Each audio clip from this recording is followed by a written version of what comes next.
Hello everyone, today we double down on scholagladiatoria's commentaries. Given that last video went relatively well, you watch me only when I respond to someone and or I make Indo-European history for some reason. This is also a very recent video of Matt Easton's titled Why Did Medieval Soldiers Use Halberds? Just like last time, I reiterate my admiration for scholagladiatoria's work. I used to watch Matt Easton several years ago. I learned lots of things from him about apology and other aspects of medieval warfare, ancient medieval warfare. In fact, today's video is also across the 2 millennia for reasons we will see now. This one, compared to the last one, I agree with tendentially more. However, I really want to add context and of course address a bunch of things that I actually disagree with. So again, critical but not antagonistic. As always, again, the guy's channel is very famous. I don't think it needs further presentation. I'm not doing this to get more views per se or even a response. I just enjoy these kind of questions because I feel that after years talking about this online, the fact that someone like Matt Easton poses these questions, and naturally it's part of the game, it's part of the channel, like very much the fact that he presents this as a literal question and he encourages other people to participate in a discussion. So I feel particularly at ease and fitting in without, say, with other channels. Sometimes you wonder, do people care whether I address them, whether I read part of their script? I know that YouTube's fair use is pretty lax to some extent, but I care about this stuff, and I will read, as usual, from the script of this case, scholagladiatoria's video, but I will skip at least the parts I fundamentally agree with, I will summarize them. Some people last time criticized me, just one person actually, because I don't give the full answer straight away. Well, guess what? You have to watch the entire video. I don't know how long this is going to be. Probably it's going to be long, as usual. Because I think that, first of all, like a simple / simplistic answer would open the site, as always, to any kind of, okay, I listened for 20 seconds the video, I want to give an answer kind of interaction.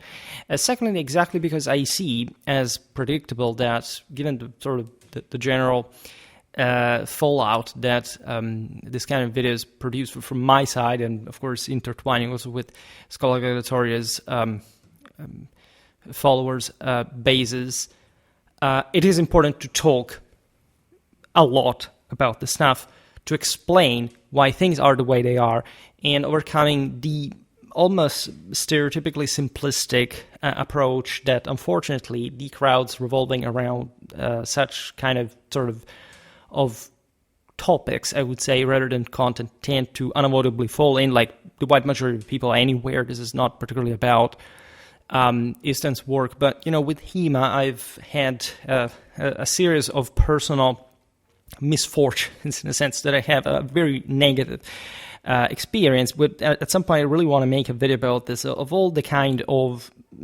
hopelessly distorted historical vision that somehow emanated from that side of the aisle. Again, I'm not criticizing here scholagladiatoria, not by the extent. I will actually in the commenting on the script here. But let's say that is an okay type of YouTube sort of format of approximation. The mental dimension instead of the crowd is something incredibly interesting from both a politicological, sociological, and ultimately psychoanalytic, if not psychiatric, point of view. And I say this with the highest inflammatory meaning possible. Of course, I'm joking, but it is an issue. It's not like, again, that it stops to this community, it stops to the average person, unfortunately. But away with chit-chat here. So, first of all, why did medieval soldiers use halberds? All right, there is a very specific function. I could actually give you a very straightaway answer, but again, I can think of a couple of reasons not to, that I explain later. I will reveal it at the end of the video. So I'm simply reading, essentially Easton states the obvious in the fact that the spear was the sort of preferential weapon since ancient times. The fact that medievals fundamentally continued with this practice, and therefore he questions, like, why did halberds come around? Poleaxes also in a general sense, which is still specific because, of course, there are polearms in general, and they don't all look like poleaxes, for example. So there are some specificities. The video does stick to halberds, I guess also for communicational purposes, even though, again, it's also relatively specific. And of course, there is something about the halberd that is functional compared to other polearms. We will see better later. So Easton enters the context, and he observes that spears had, of course, historically been used also in the longer, essentially pike fashion, which is fundamentally the definition of what a pike is, a longer spear of some sort. And he also points out that in classical warfare, pikes, especially from the Macedonian example, were quite successful.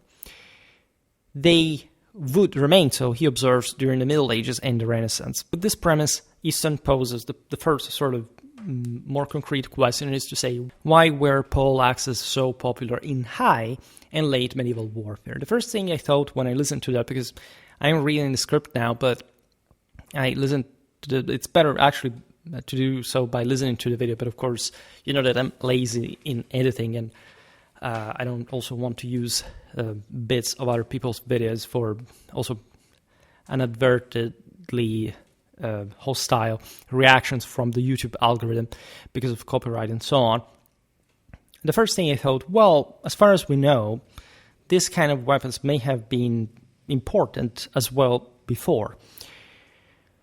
There is, of course, a broader development, a specialization in these later times, but there is also a very interesting part of, in fact, early medieval warfare at large, where we know that certain weapons and or their prototypes, or even specific technologies, think about, I don't know, the Pictish crossbow, right, or something like that were there, that were somehow normal, and that basically we just don't see very much around.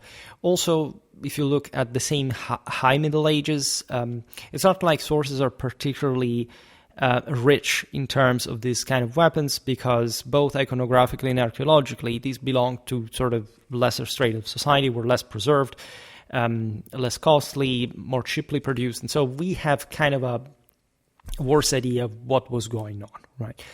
Brief premise. And so Easton goes on and says, so again, why, if the spear or the pike was so effective, the halberd was even needed, right? So he expands on the context. He said that spears were absolutely dominant in relation also to other kind of weapons, including the ranged ones. So he's obviously talking about sanitary warfare to begin with. And interestingly enough, he goes back in time up to the classical ones, looking at the Romans, and he points out that the Romans would have allegedly changed the dominance of the spear, because he says, they used essentially primarily the gladius.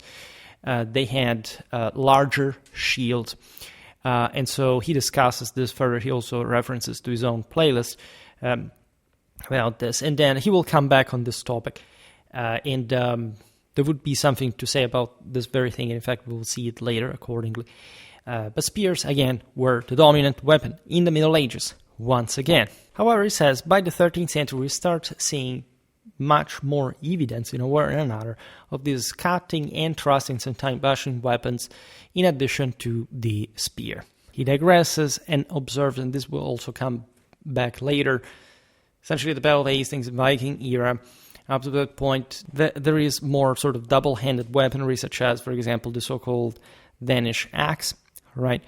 And this is something that I remember many years ago, he made a video about the fact that how I still sort of agree with today, these double-handed axes were actually not an anti-cavalry charge weapon. We will distinguish the two things, because you can and this is also part of my criticism for this video, is that he doesn't talk too much about the actual reason or the actual way, actually, more in particular, of how weapons like halberds, poleaxes were used on the battlefield. There was a very specific distinction and combination with the pike.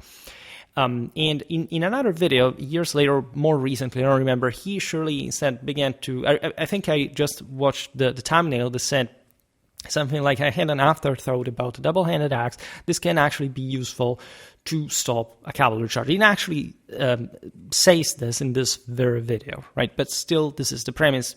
Please forgive for the stops, but this is literally how he organized the video, how he spoke in the video himself, right? So he asks once again, what did happen in the 13th and 14th century with halberds, bills, and so on? He says, differently from last time, not just going to end up with conjecture, so he's sort of more convinced of his explanation of this. And he doubles down on the axe connection and the poleaxe, because he says basically from the 10th, 11th century, these double-handed axes in a way or another are more out there, because poleaxes are normally used with both hands. And he also states that basically lots of people in Northern Europe use that, and that probably the poleaxe evolved from the axe itself.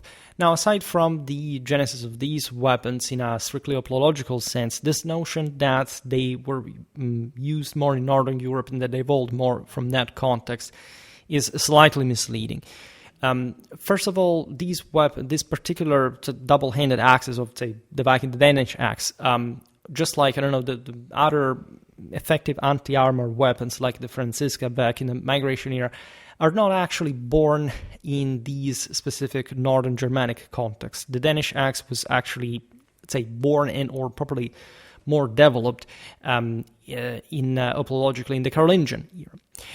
And the same goes for the Franziska, was actually developed by the Germans from Roman axis, as a matter of fact. Now, the reason why Easton says that there is this connection with Northern Europe, aside from the fact that he is mostly concerned with sort of British warfare, and again, we're absolutely fine with that, is also the obvious fact that, of course, they're connected with Viking warfare. And the most obvious reason that I'm sure he knows for this is that Norse warfare within great part of Northern European one in that era is just normally the Viking one, of course, was dismounted. I actually, have probably a much more unbalanced idea regarding, for example, what Viking armies looked like, because they had sometimes a very, very strong amount of cavalry.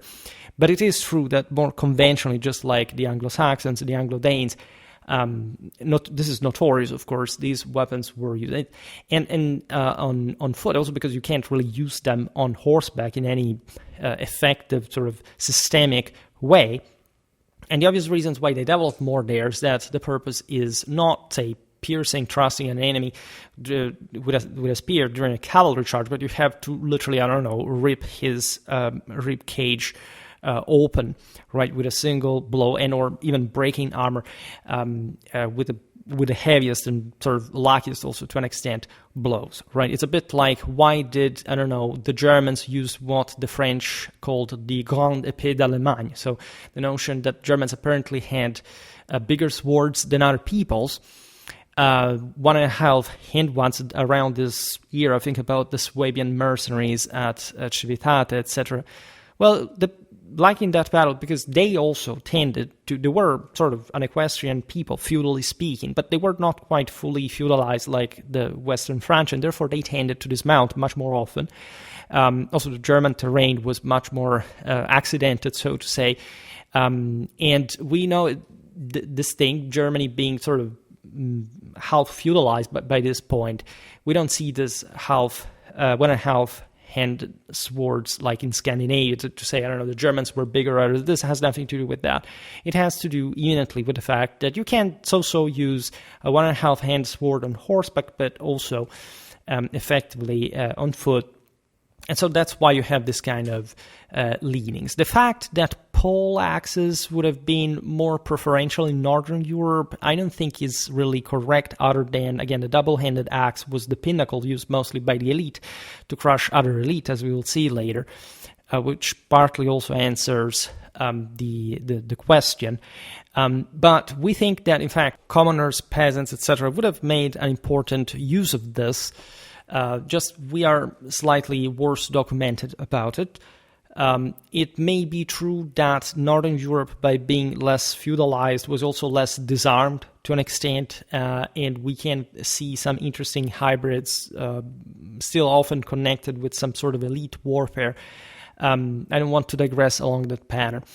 However, there is no doubt that, as far as we know iconographically and archaeologically, the development of polearms was pretty much, poleaxes, to be more specific, in line with the video, was uniformly homogeneous. I don't think there is any way to support the opposite. Also, because quantitatively speaking, we don't know. But if we look at social segmentation, also the distribution of the iconographic and archaeological evidence, we know that, this is nothing particular to do with Northern Europe. It was pretty well homogeneous, especially among communal infantries, right?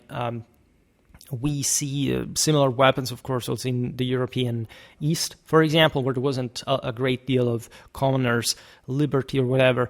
But of course, like the peasantry and whatever would evolve in a sort of militia hybrid with some sort of more cohesive political identities and organization, would make use of these weapons that were not necessarily the majority ones, right? But surely there would have been lots of that, up to even something like 1/3 of the entire infantry segmentation. There is wide evidence of this, especially for the better documented areas like the Italian communes. If you look at Milanese arms and armor industry and production, especially shifting in the 12th century from as the top one in Europe from the Upper Rhine, that had remained during the migration in the Viking era, the highest one since late antiquity. You have this quite even spread, right? It is true, and we've covered this in the video about medieval English and Welsh warfare, that in particular, in part also in the Scandinavian one, and there we have a lot of archaeological and iconographic examples of this, that there is more evidence of, for example, dismounted knights even.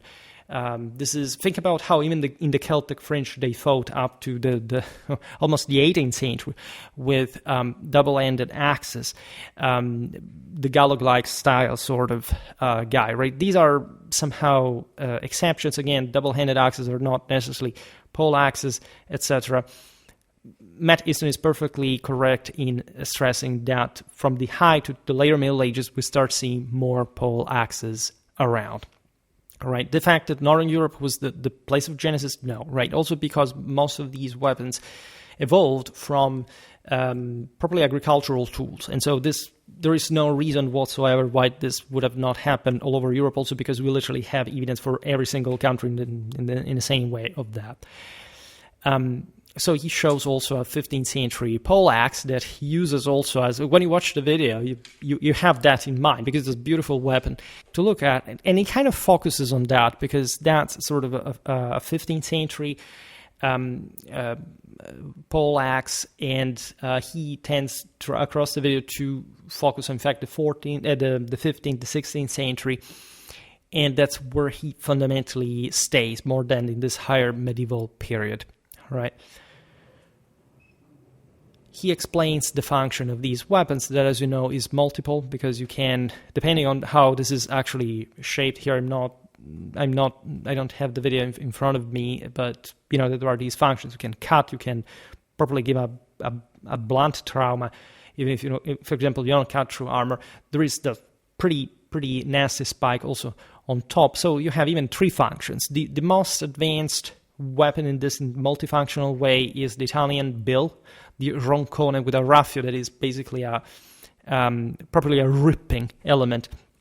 when he pulled back, pretty good at taking away horses' hooves, and that's where he spread them out. Then, of course, also in the rest of Europe, that there were similar weapons, but it's worth appreciating the fact that here I will not open this parenthesis, which kind of military cultures in the later Middle Ages had more or less proclivity to use these weapons and why, right? Because that's not what the broader criticism turns to be about as well. So he illustrates these capacities, and he comes back on the same question at some point. Says, if pikes were so effective, the long versions of spears, why were medieval soldiers even bothering with weapons like this?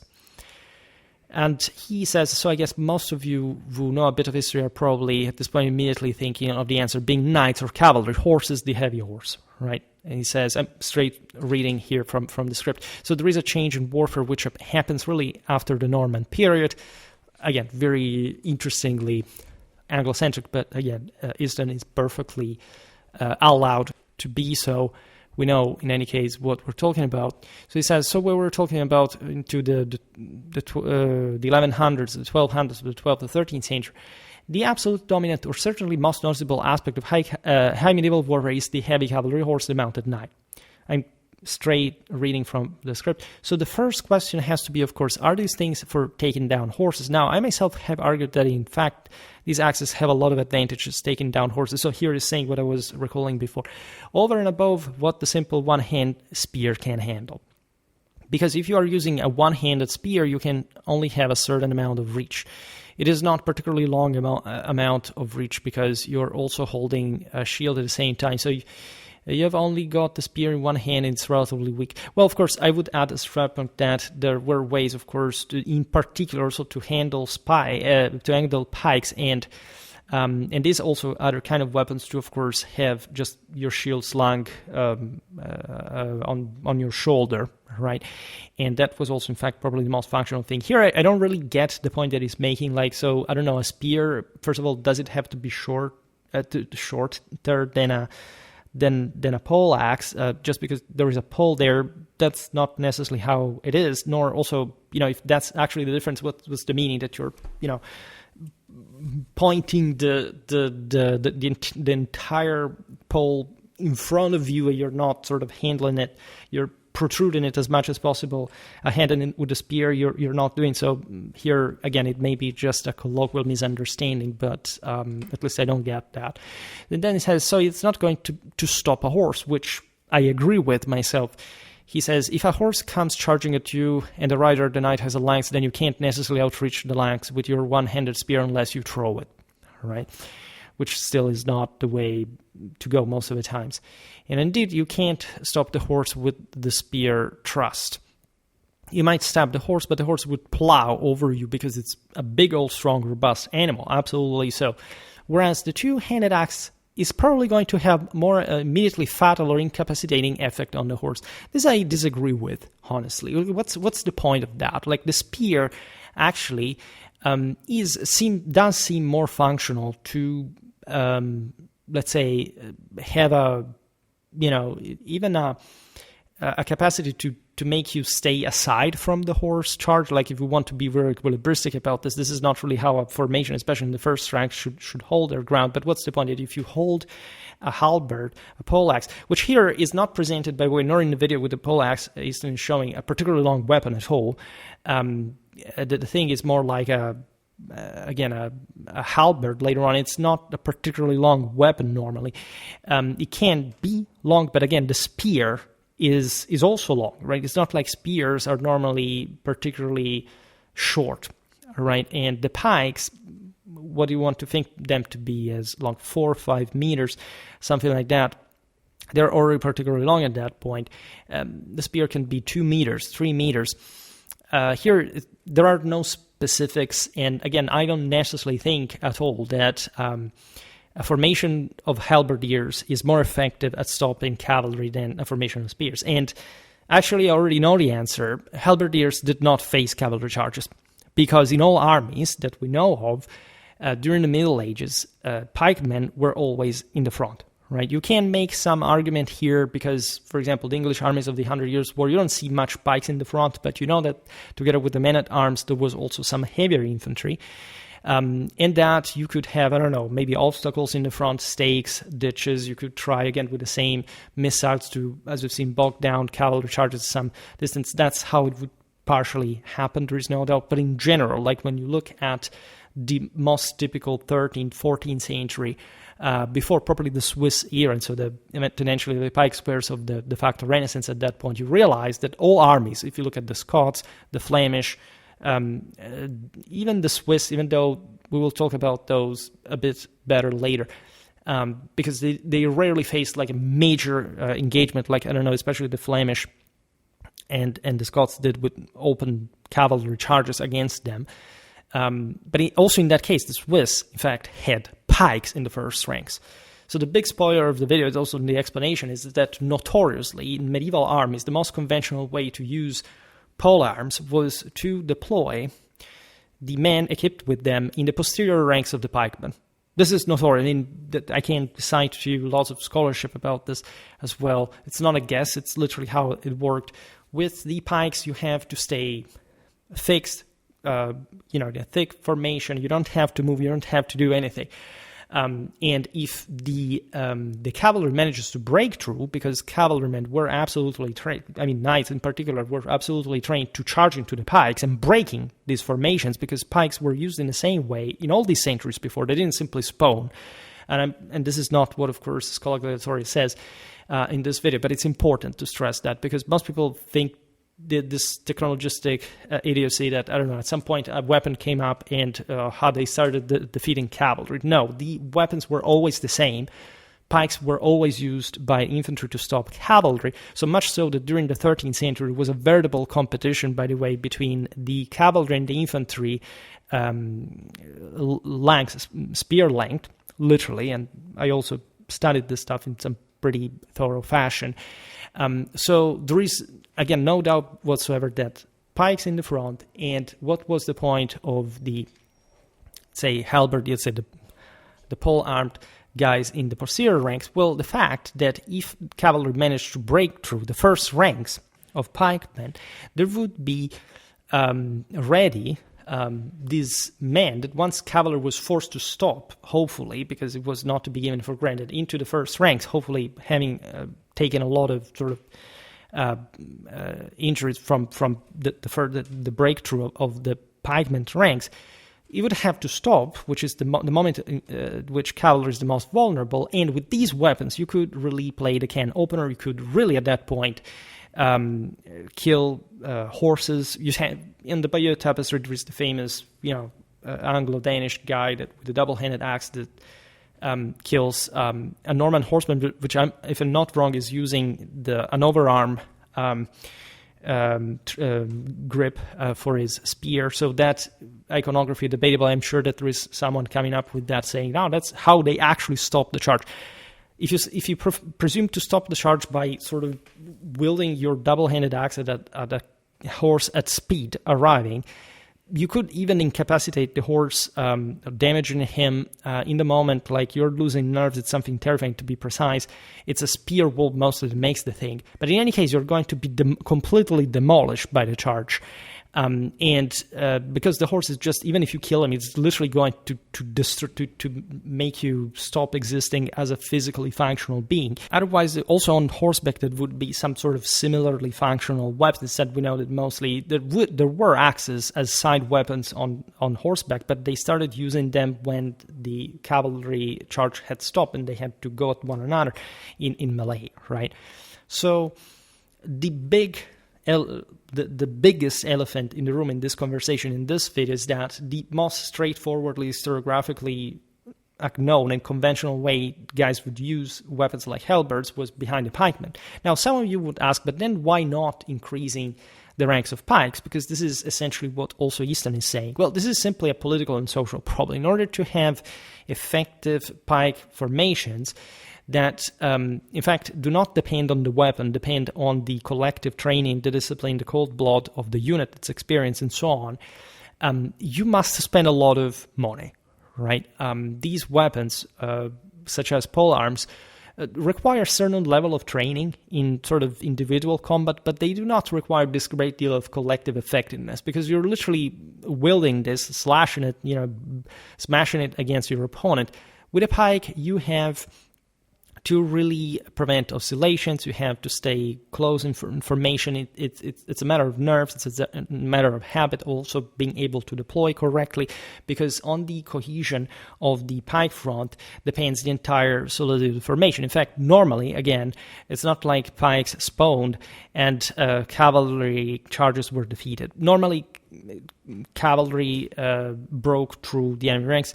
If I'm not wrong, there is at the Battle of Bannockburn the fact that the English cavalry began to circle around the Scottish schiltrons to literally spot which part of the pike formation was the weakest to charge into it. Right, with these other mobile guys in the posterior ranks circling equally in parallel to them to exactly stiffen the ranks where the cavalry would have charged, because again, pikemen were not necessarily enough at doing what they did. And there are instances like, I don't know, the Flemish at Kortrijk, etc. Everybody cites those battles as, oh my god, they humiliated the knights, etc. But the knights managed to pull off a cavalry charge of a Flemish phalanx across ditches and literally breaking through it, and they were defeated only because there was an actual reserve from the behind the Flemish phalanx that sort of prevented the complete breakthrough. So it's all incredibly fluid and malleable, and it depends on the quality of the troops. It does not depend on the weapon. The weapon just serves this specific function, and primarily the first ranks. So in armies like the ones of the 13th, the 14th century, before the pike squares of the Swiss and the Renaissance, it cost a freaking lot, just like the Macedonian phalanx in ancient times. We'll talk more about this. You had really few troops that could successfully maintain cohesion in the front ranks with a pike, and so they were thinner ones, and you tended to have, in fact, these other types of troops in the rear. The only truth also in the 15th century with pike squares, it took a while before these squares became actually only about pikemen, right? But the proportion increased exactly as far as how much collective training and stattal funding could there collectively be for these large formations, which is something relatively unprecedented from antiquity. It has to do with the development of a state rather than this commoners, how mostly these infantries were at the time, and as tendentially also unprofessional troops, and or maybe the professionals were literally the ones that, as we explained, were in the front ranks, also better armed and armored. We told this in a lot of videos, lots of examples from medieval Europe, and the rest being fundamentally militia and professionals, and at this point in history, by the way, infantry becoming essentially an auxiliary force of cavalry that was the dominant one, which meant that it as the decisive one, essentially between 1150 to the beginning of the 14th century, would break any kind of infantry formation that it faced in open field. All right, everything was actually about combined arms. So you had constantly to face cavalry and infantry as cavalry and infantry. Sometimes you have, actually, it's not good to face an enemy only with infantry in this era, right? Later with the pike squares, the professional soldier, it's different, right? And it's the knights that actually create that thing. It's the nobility of Europe that create that type in a completely different social reality that was, in fact, not even a better one for the facto that the proletarians, we could say in this terrible Marxian terminology, the cannon fodder, also because cannons at least who were also there already for that kind of unity that, as we'll see later, did not really increase the individual quality of the fighter, right? A guy with one of these polearms was something way scarier individually, sort of more aggressive, but collectively speaking, he didn't have much of the same training or function or purpose in these previous centuries than the one that we explained. So that's where Easton actually goes, and this is part of the explanation that I wanted to give. So he also says that basically the pike starts also being gripped with two hands. I would say pikes, again, existed from quite a while, used with both hands. We find evidence, before I mentioned Pictish warfare, we know that that was a thing, even in the early Middle Ages. Again, if a pike is really a pike, you tend to use them with both hands. The point is also how many pikemen do you have, how trained they are, how motivated they are to stand their ground. And they were there to face cavalry charges. So Easton here goes on, talks about the various lengths of a pike that is effectively held with both hands in a phalanx, as he says himself, to stop cavalry charges. And there is no doubt that, again, this is the best way to cope with cavalry charges. Again, I can't stress this enough, right? The easy answer to this is the poleaxes are mostly used to crush, at least in anti-cavalry function, cavalry when this had been stopped, right? Or literally, like you had unhorsed the knight and you had to open his arm, like to destroy him, to finish him off, right? And these were the guys from the posterior ranks that advanced between a cavalry charge and another, also to finish off the guys in the former rank. Like there is plenty of evidence of this in different contexts. For example, during the Anglo-Scottish War, the Scottish Wars of Independence. And in fact, this also closes once again the circle, because Easton says, so we come back to the question, if pikes are fantastic at stopping horses, which they are, then why do you need halberds and bills? So I explained why this is the case in part, but this is as far as cavalry charges was concerned. Now we enter, and I remember here, a dimension where there is also the other part of how were these weapons used, and especially by whom as well. Because we characterize them as commoners mostly, but as we will know, especially in later medieval warfare, these will be used, especially, not necessarily pole arms, but also warhammer, anything that would smash armor, largely by, a bit as we said before, like with the Danish axes, by men-at-arms. Now, why did this happen more frequently in the later Middle Ages? This is also an interesting question we'll tackle now. So here I skipped the sort of almost verbatim paraphrases. Easton says the obvious that I agree with, that is to say, in the later Middle Ages you have plate armor, you have heavier armor in general, and so you need weapons that must smash that. All right, increasing prevalence of armor. He sticks to horses as well, says that at this point horses start to be properly armored in metal more, especially in the West, like we are at the end of the 13th century. Then now I read, because it says, so given all that meaty context that I've just given you, we're now going to look at the four main reasons, according to me, Matt, the four main reasons why I think that halberds, bills, and poleaxes like these were so important and so popular in the late medieval period. So he says the first is that, so these are the talking specifically about the later medieval period, so this assists also our here explanation of Schwerpunkt. He says the first is that even though pikes might technically be the best weapon for dealing with cavalry, and they are, I would add, protecting your long bowmen or your crossbowmen or your gunners from them, actually these weapons are also still pretty good. All right, so this is something that I addressed also in the last video. The notion that missile troops were fundamentally the target of, generally speaking, heavy cavalry. Of course, they could be targeted by lighter cavalry, but in conventional clashes you have a battle line of heavies in the center plus wings of missiles. And yes, you have it as in Azincourt, for example, the understrength French cavalry wings that attack the English ones that have stakes in front of them, and that also apparently had anti-cavalry weapons, so they weren't actually just about missile troops.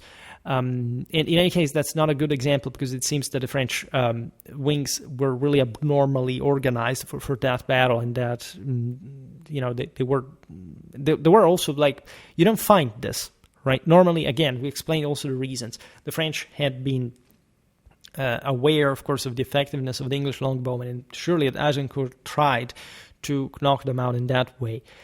Also because they had lots of troops on their side. But this was definitely unorthodox. We don't find it in other battles.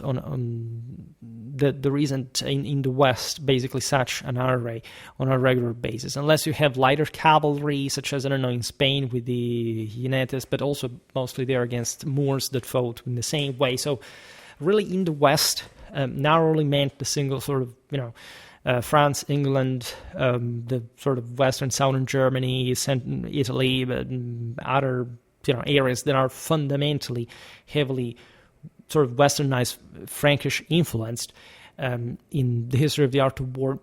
You do not find this first, at least this part of the first explanation, answer that Easton gives per se. Right. Of course, you may want to protect anyone from cavalry charges, and it turns out that weapons like poleaxes were not used for that purpose. And there is a very specific reason that Easton said at the beginning as well. That is to say, the cavalry axes were longer than those weapons, and simply like if you charge into a formation, like you smash these people to death. Right, and we will see later a very specific example connected with the very birth of the sort of pike-dominated Swiss squares that entails such encounter, except, as we'll see later, probably not in the sense that the Swiss were using halberds in the first ranks. So, reading here from the script, from Easton's video, not only are they two-handed, stiff, heavy weapons that can oppose potentially stop, divert, and shy away a horse, but in addition to the use of the point either, of course, you can, also bash and injure in a way with these weapons that far exceeds what you can achieve with something like a sword, for example, or in some cases, even a one-handed spear. Again, the point here is that it's not like we find at this time in history some substitution of the poleaxe with spears/pikes. Because again, what is a pike is a matter of pure convention. Of course, if you pick the longest height, those are more easily going to be. But does it mean, spear/pike in a 14th century, I don't know, indenture, condotta, whatever? Right, the pikemen were used to stop cavalry. We don't have any reliable, or even that I know, any kind of evidence, even at the theoretical level, to presume that at some point these weapons were used in the first ranks to stop cavalry charges. No, right here, I think Easton is trying to classify a one-handed spear, as he puts it, as a shorter weapon to be somehow, in this sense, shorter than the same poleaxe. And normally spears, even of the shorter type, of these smaller types, held with just one hand, weren't normally shorter than a poleaxe, especially than a halberd, and the weapon that, for example, he's using in the video. And in any case, by the 13th to 14th century, as we've seen, pikes, spears in general, had evolved specifically to cope with the length of cavalry ones, literally competing with one another technologically. And it's not like, yes, there were also shorter weapons, but in this sense, the troops that were actually used in those first ranks were normally regularly using what you would call like a pike, right? Some, say, few to some meters long already before the Renaissance. So again, there is sometimes, I don't know whether this is Easton's case in this sense, but I've encountered among people that properly the idea that the pike is more pertaining to the later, say, the 15th century, 16th century is wrong. It just becomes sort of more common in the sense that pike squares are designed, as we've seen, to have that collective training that allows for weapons as long as the pike to be effectively held by the individual troops in formation. But it's not like such long weapons did not exist before, even in the early Middle Ages, right? They weren't strange to see or ineffective for that matter.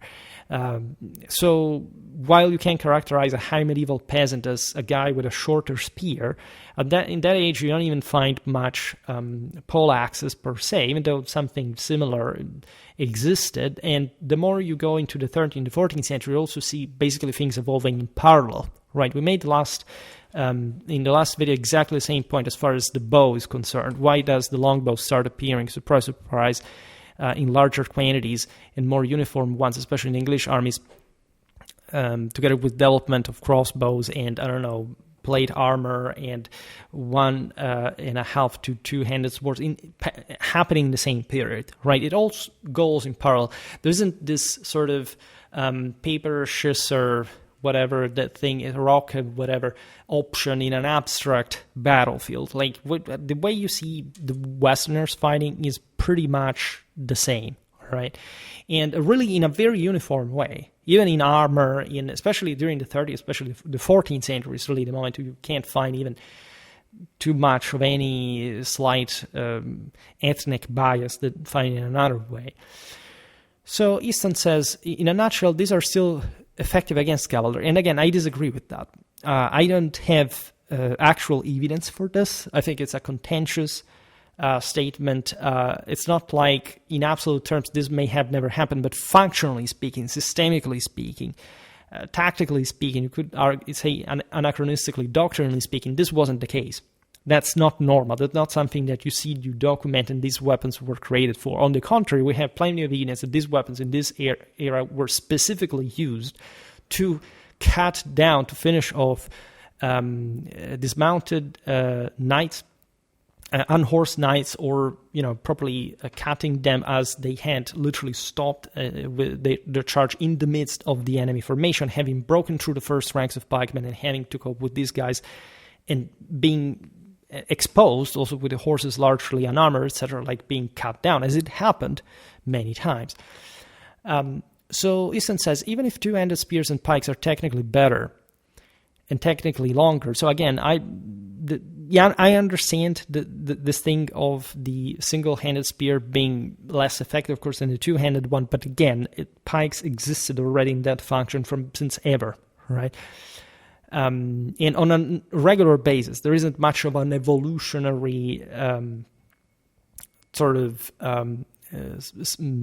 in which spears were all that smaller. And no, there had always been. They existed also in the Roman army, even if people sort of don't imagine it like that. And for different systemic reasons, of course, could be more or less used, as we just explained, also as far as the use of pikes during, say, the 13th or the 14th century. And so these are, Easton says, these weapons like the poleaxes are still pretty good at defending against cavalry. Again, this is true. If you're defending from cavalry as an arm that has stopped into your ranks and you're targeting the horses and so on, to stop the cavalry charge frontally, it's madness. It didn't happen to use pikes, right? And we have pretty solid evidence for this. Then Easton says, the second reason is what I consider to probably be one of the most important reasons for why axes, bills, halberds, etc., and things like this were so popular specifically in this period. So we're talking here from the 13th century to the beginning of the first half of the 16th century, which I would add as Schwerpunkt in between. There are two distinct different eras of warfare separating, especially from the mid-14th century.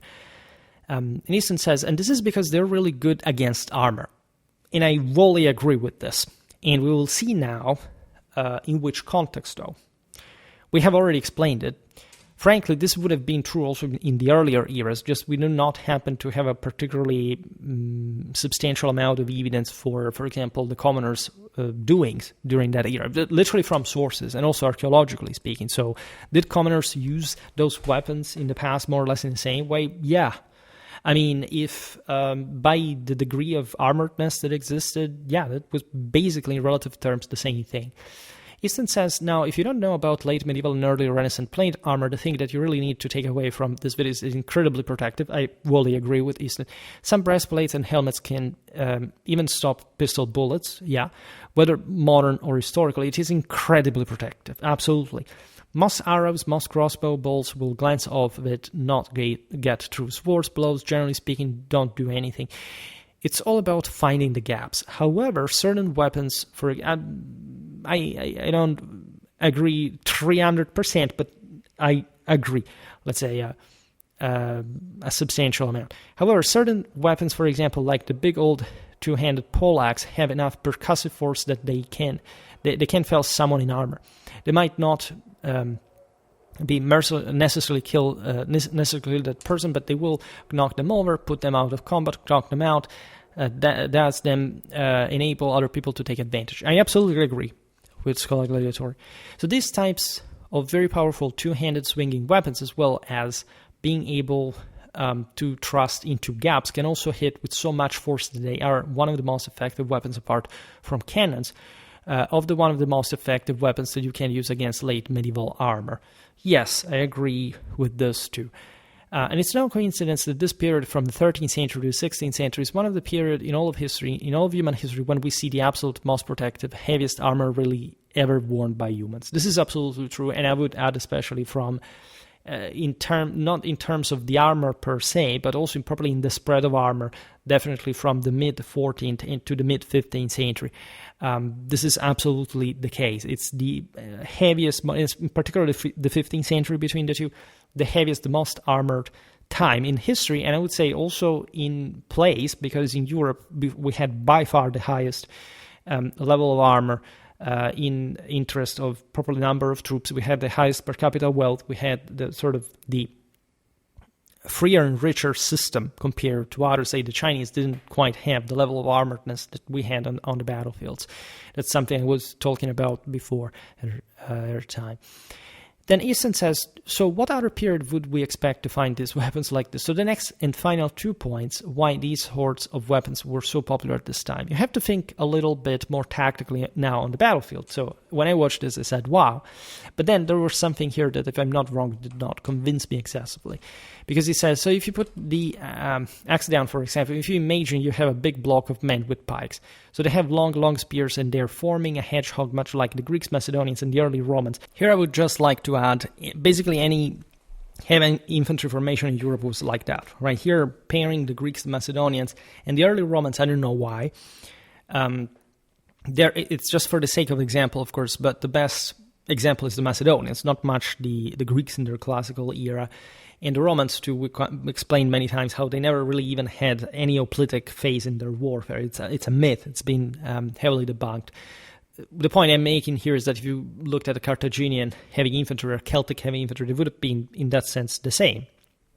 In this sense, however, not long spears, as Easton says here.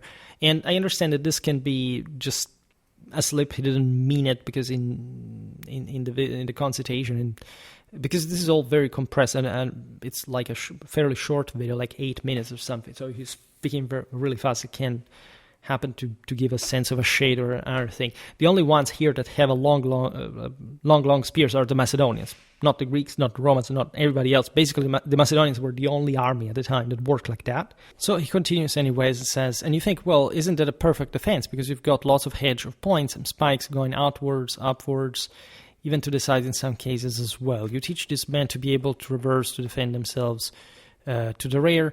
Yes, but I would add also in order to withdraw, because we don't have evidence of this being done in actual combat to defend the rear, like the enemy arriving from there. No, that you're done for if that's the case. In any case, this is not important. I'm not even criticizing Schola Gladiatoria here.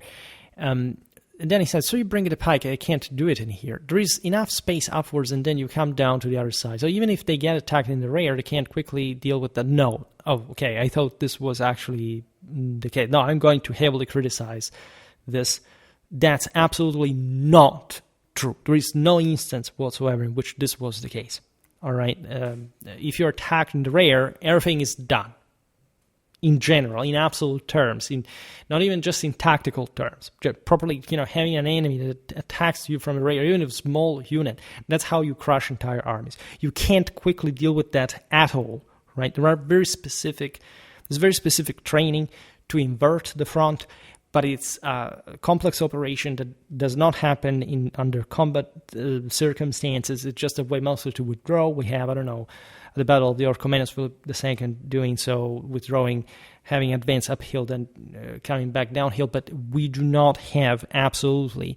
And I'm very sort of triggered by this, because there are some guys in some this fencing schools out there. No, this was not Schola Gladiatoria, but years ago, I don't know if you remember, I think it was before the pandemic, there was this almost viral video of guys simply made a jump. They were just a formation of 2 guys per tree, like 2 in depth, and these guys in the gym, like they made just a little jump and they turned with this. And so according to them, that's how you can face an enemy. That's not how armies work. All right, that's a bunch of a unit that would be wiped out in any case if they realized that where it came from is now cut off by an attack. There are units that can fence off attacks, but they're not meant to change front, let alone in a combat situation, if somebody attacked them from the rear. So absolutely not. Even the flank was just a devastating attack that would wipe you out. So let's be honest about this, especially if we're talking the Macedonian flank, but also any other unit. Let's be consistent exactly with battle tactics. If you're attacked from the flank or the rear, you're done for, right? Which was also the case in the Middle Ages, which was also the case in the Renaissance, not much, because the pike square was literally a square, right? It was partly, of course, intended to have a front and to advance and to have, in fact, also an internal disposition of the troops, because generally speaking, at that point, cavalry had been reduced to a minimum.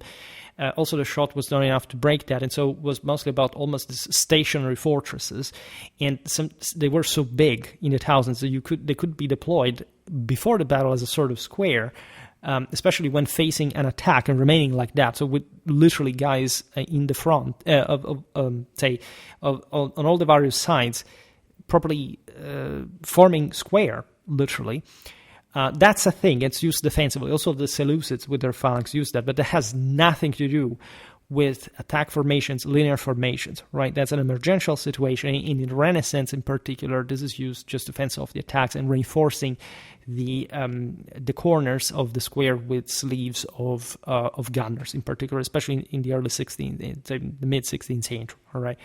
But here we're talking Greeks, the Macedons, the Romans, as Easton listed. There was no way to parry a flank or a rear, or even worse, a rear attack on these formations. Why? Because they use pikes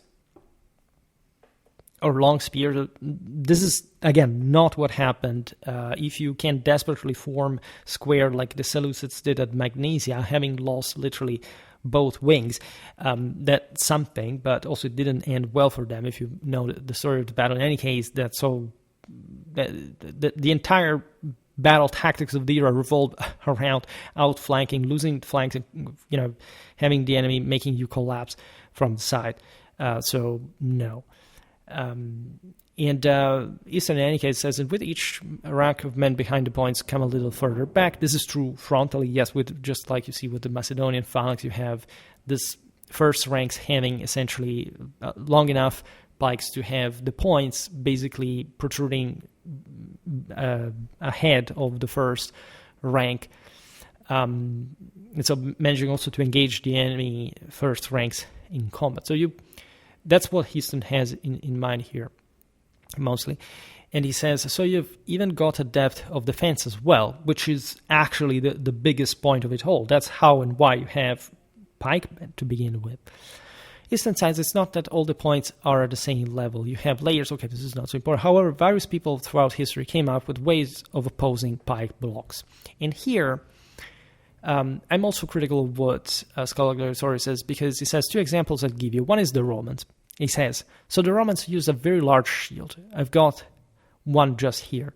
Now, the scutum is so massive it can cover you from head down to your shins, such that you can close into and interpenetrate the pike block.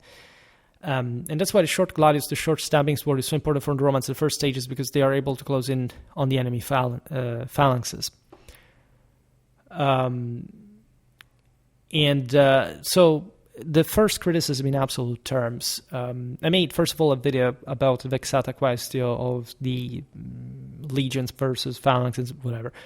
The Romans fought with a kind of equipment that was pretty much similar to what existed all over sedentary Europe, exactly except for the Macedons. That were unique in their own. They had developed this system nobody else had point. So Macedon has, in this, it's not the norm, right? If you're talking about classical hoplitic phalanxes, also the early Roman, yeah, of course they had spears, whatever. But here is talking specifically about the Macedonians and how the Romans opposed them. And so there is this notion that we debunked many times that seems to be here in the air partially, that the Romans would have somehow adapted or would have been more functional to this type of countering the Macedonian phalanx, and that it was basically a technical, technological, or apological reason why they triumphed over the Macedonians. There is no instance whatsoever in the entire clash between the Romans and the Macedons. I believe that the Romans had a superior system, but for reasons were essentially moral, cultural, and political. That shows, in fact, the Romans breaking the phalanx frontally. And before anyone brings up Polybius on Pydna, we have very specific example in which the phalanx broke in different pieces. And we're not talking about the gaps, as some mental minorates believe, that the normal gaps existing between any unit, including the Roman one, that in any other army, because you need that minimal space, and the size, which we don't even know. As a vulnerable point at which you infiltrate yourself, you don't gain anything, even as an attacker, to do so. It's nonsense, and it's not based on any evidence in the entire history of warfare whatsoever, everywhere, anywhere. It's pure fantasy, and it underscores the complete ignorance in any trace of military historical knowledge.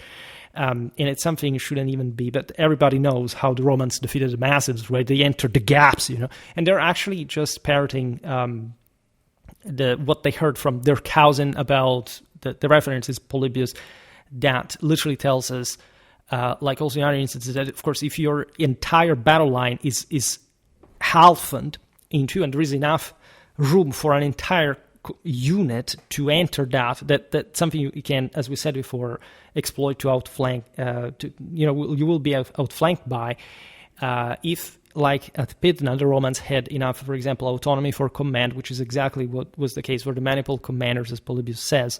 But that has nothing to do with the gaps normally, or any kind of prototype of how the Romans clashed and actually won. Also, more often than not, but not barely one battle. Otherwise, it's parity in order clashes with the Macedons, the Epirotes, wherever they found the Hellenistic phalanx. Right, frontally, the Romans nor anybody else ever broke the phalanx. And this is the basics that we know. It's still, again, these people's law, so I'm not making the point for the Macedons here. Again, I believe, for reasons that I will not be explaining here, the Romans were overall superior. In any case, they won, so that's what matters. Truly in a military sense, not by tricks, not by gaps or this BS. The Romans, we know that they threw themselves into the actual pike, because that's also the only way you can fight, but they had also a pretty standard way of doing it, like any other people. I mean, if the Carthaginians had fought the Macedons, if the Celts had fought the Macedons, as they did, by the way, as any other people fought the Macedons, they would have had their own heavy infantry attacking frontally the Macedonian heavy infantry, right? And it's just pikes, after all. You will sort of battle, clash, even enter the gaps individually, whatever. The Roman scutum is something that also the Celts had, and generally speaking, sedentary peoples had. Normally, it's not something specifically designed to counter the Macedonian phalanges. There was never such development in the Roman army. It's not developed. The Romans came up the way they did, which was pretty standard for the times. And in this sense, also, again, Romans and Macedonians as heavy infantrymen basically fought in that same way, just we don't have any evidence whatsoever that anybody broke the Macedonian phalanx frontally. This also doesn't mean you don't have to do so. You have just also to engage it, outflank it, rely on at kynoskephali, the same thing. The two halves of the phalanx simply distance from one another, and so one side was destroyed in a way, the other failed. So this notion, again, that the Romans in particular were going at the phalanx because they had the scutum and the pilum, as also Eastern, that's not true. That's how they partially sort of made up for their that same sort of frontal solidity like the Macedonians had, is not really an explanation.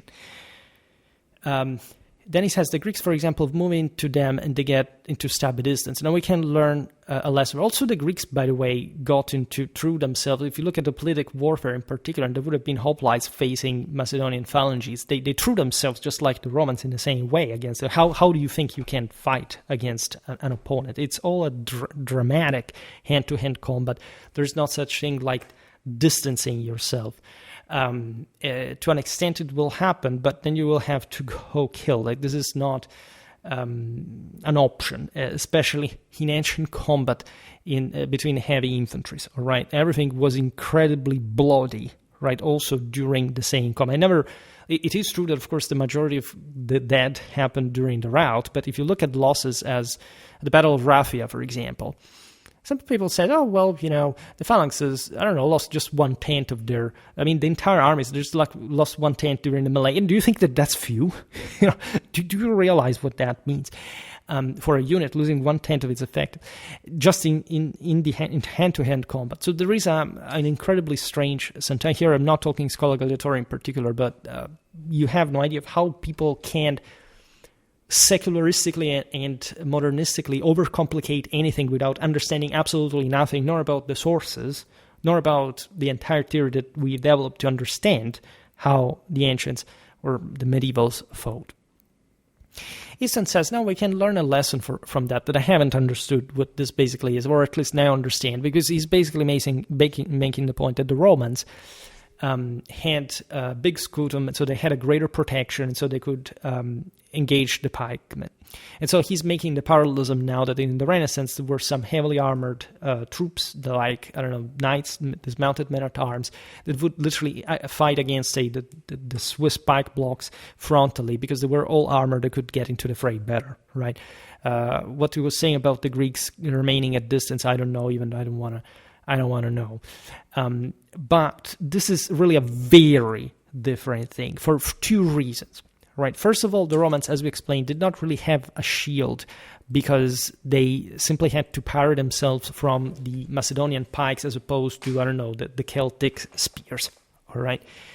Or the Parthian arrows, for that matter. Nor what we see in the Renaissance, with admittedly, as you know, forlorn hope troops scattered across the ranks, like of guys that literally had to get into the ranks with double-handed swords, for example, cutting pikes. Some say, I could also doubt to the extent of that, but say making a mess in between in the first ranks of the pikemen, being very heavily armored and still being killed anyway, also if they were very heavily armored, but still disordering the formation.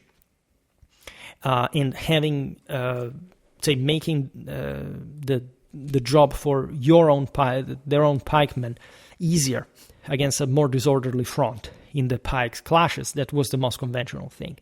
So ancient times examples provided here is conventional clash between heavy infantries. Here for the Renaissance is just some ultra-elite forces that eventually tended to disappear, as much as the knights disappeared, to disorder certain parts of the pike formations that in any case did actually not collapse because of this little punctures at the end of the day that these units could do. Why? Because also, we'll explain now why. Easton says, I just want to throw in a Renaissance example as well, because Niccolò Machiavelli was writing in the early 16th century. He came up with a similar solution of using shields, mixed troops he had to basically counter pike blocks, which were popular at this time in Italy. So there is part of, I'm thinking about this because there is part of what I want to say last that is entailed by this, but I'll say it anyway. It's obvious, as we made in the previous example of ourselves of the pikes, that if you're very heavily armored, and this is true actually for earlier times as well. In fact, I distinctly remember a video by Matt Easton back in the day that was discussing falchions and who would use them, say in the 13th century, because of the very specific iconographic evidence of, say, knights using falchions. And it turned out at that point that cutting through a lot of unarmored peasants, which is also in part what here Easton says, given the fact that pikemen were also less armored tendentially than whoever would do this thing instead, could close in because they were better armored. All right. So he is now trying to trace a parallelism between the fact that, the Romans use shields because guess what? They had shields, pretty big ones, admittedly, but fairly normal. If you look at what was happening, I don't know, in Celtiberia, they had that. The Gauls had that. Like, it's not really that strange. Against the Macedons, with, let's say, the Rodaleros, use the Spanish term because it became more famous. Also, the Spanish imitated in part the Italians at this point, but they already had it in their own Reconquista organization. There is a reason we'll explain now. Would use this shields just to parry off pikes. Now, the so-called Rodaleros will call for sort of simplicity at this point. It's not like they were... heavy infantry were just sent, could engage frontally the pikemen, even, right? And there is no doubt that, yes, of course, if you are doing so with a shield, it's better. But in general, it's not like warfare went anywhere in terms of Rodaleros. As you know, pike and shot warfare remained dominant. We know of halberdiers, of similar also shield and sword troops, that were even shields designed to parry musketry fire at some point, but they were largely ineffective, right? And so he brings up Machiavelli that was actually proposing he was basically saying the Italians have actually some of the best cavalry, infantry, pikemen and swordsmen out there. If we had a single political purpose, we would basically beat all the French, the Spanish, the Swiss. And it's not like he was wrong in tactical terms, but he was also right, in fact, in political terms, and the Italians didn't unite. They pursued their own specific interests. The Spanish, if anything, a bit more the greater uses of the Rodaleros. And there are many ways you can use this kind of swordsmen in warfare in general. Like, it's not like the Rodaleros were conceived to engage with pikemen particularly. Also because, again, pike and shot warfare at that point would be pioneered exactly by the Spanish into something that did not really entail much hand-to-hand combat other than the pike square. All right. So in this period, especially of transition, Machiavelli's era, the end of the 15th, the beginning of the 16th century, the pike and shot system had yet to be fully formed. Exactly, it happens in Italy during the Italian wars under Gonzalo de Cordoba, El Gran Capitan, the greatest commander, the Spanish generalissimo that was even recalled from Italy because the Spanish kings feared that his formidable army would attempt a coup back in Spain, etc. So this is the guy who creates modern warfare, right? And while at the time there was still sort of this medieval aura with troops that were still traditionally equipped with swords, for example, their reason is that in warfare you can find many contexts where you can use them. If you manage, for example, to outflank an enemy, a pike formation at large, you can cut them down in that way. If you have to storm a citadel, you need men at arms. You need you don't do that with pikemen. Maybe they are the same people to some extent. This was also the case in medieval warfare. But you need heavier troops. You need a sword for close combat on the ramparts. All this kind of stuff. There are narrows where you can't go with the full pike block. So there are many reasons why you would want to use swordsmen at the time, and it doesn't seem like, while it is absolutely true, as Easton says, that now, as we'll see better, that you can cope also with pikemen at this point, because there is nothing really like too strange, after all, in terms of heavy infantry versus heavy infantry, regardless of the apparently technical edge that indeed the pike does have. It's still a matter of combined arm tactics in the end. And we know that it doesn't even succeed more than much. It's not also like pikemen changed more than much. Like, pikes were always the same. And also over time they actually were reduced. So if the sword had anything to do with that, of course, Easton says it's the shot that changes everything the most. It reduces the influence of armor, we will see now. And so also the purpose of using this bigger the armor troops fades. And so hence also he doesn't say it explicitly, but he's right, like the greater effectiveness of the pike against an armored opponent. And at that point, it's all mostly about the shot dominating, and you don't have even the sword in that regard. So he is right, but we also don't find this extreme, let's say, employment of swordsmen in pike and shot warfare, right? They are there, they're useful, they can be used even against the pikemen, but they're not the game changer that we know as an arm on their own against pikemen. Easton says, so if we can get past the pikes and enter the pikes, theoretically, appreciate very much this adverb, you can kill the pikemen, which is very difficult, by the way. It's veritable hell, right? In here, I would say it's not even about the...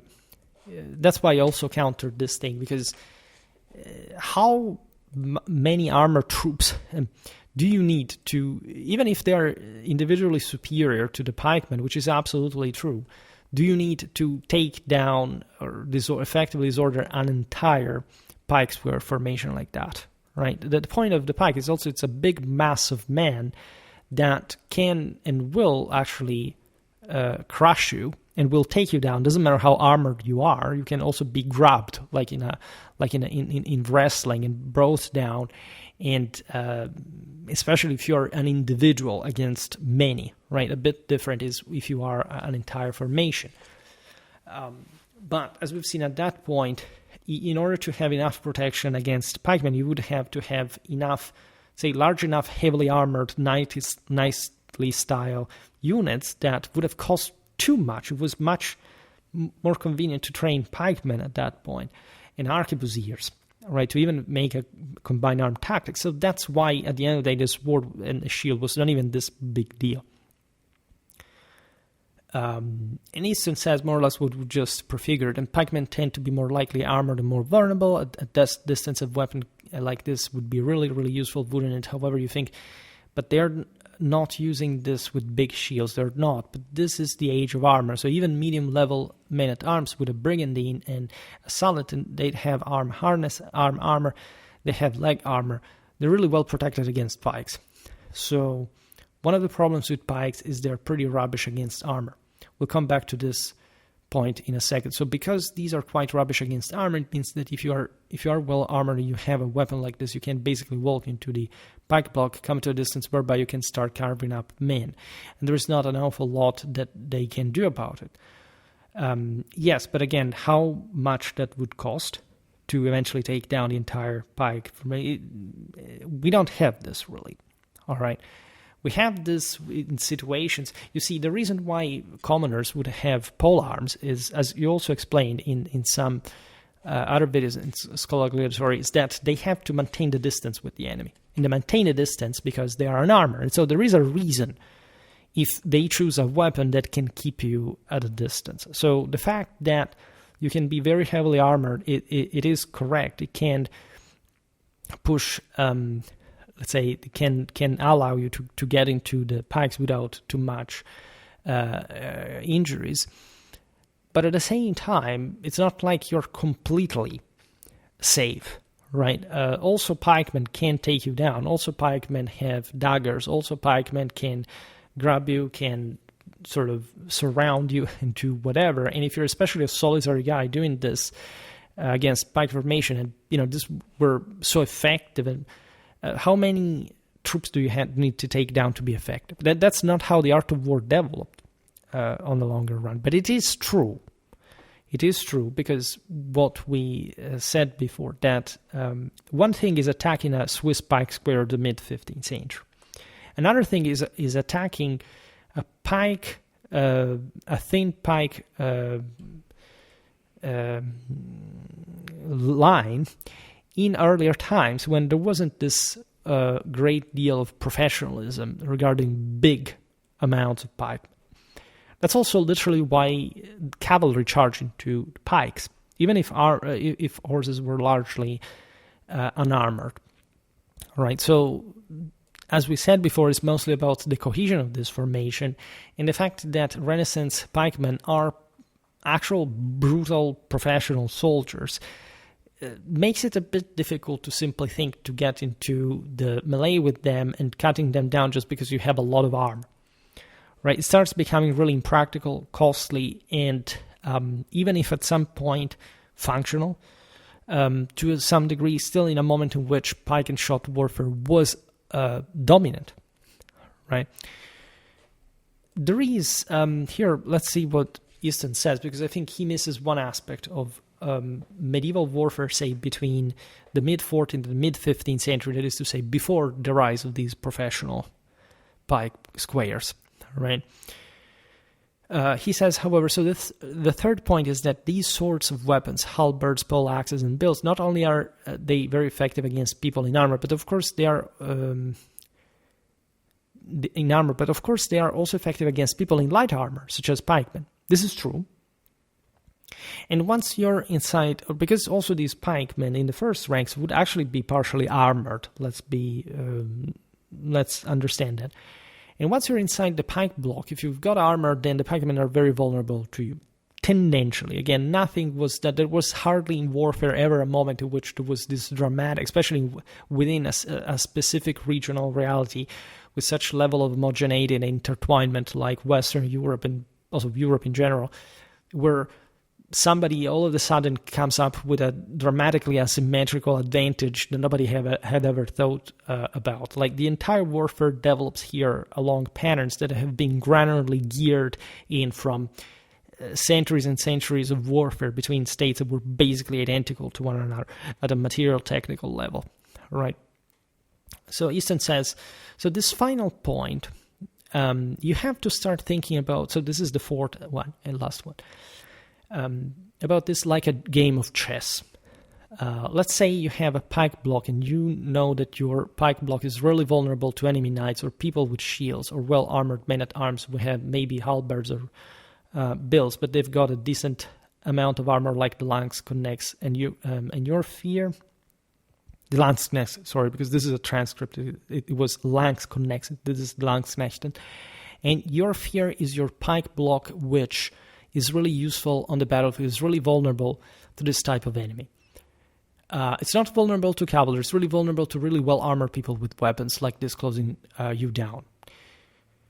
So this is not much what ever happened on Western battlefields. Like we never had, by the time that the Swiss invent their own system of pike squares with men that were indeed watered down individually but were incredibly effective collectively, you don't have this problem of how armored or you are or not, right? There isn't a heavy armored block that like a pike square but with better armor that takes down the Swiss. Okay, nobody has anything like this. It costs too much. At that point, it's better to have cavalry to outflank these guys that very often also launch themselves into reckless advances that surprise everybody though and win. That's how, for example, it happens during the Burgundian Wars because literally it's also a mono-arm system. The Swiss army in this sense was not even this enormous sort of tactically sophisticated thing. It was mostly, again, a very drilled, motivated force that dared everything, and at some point also ended up,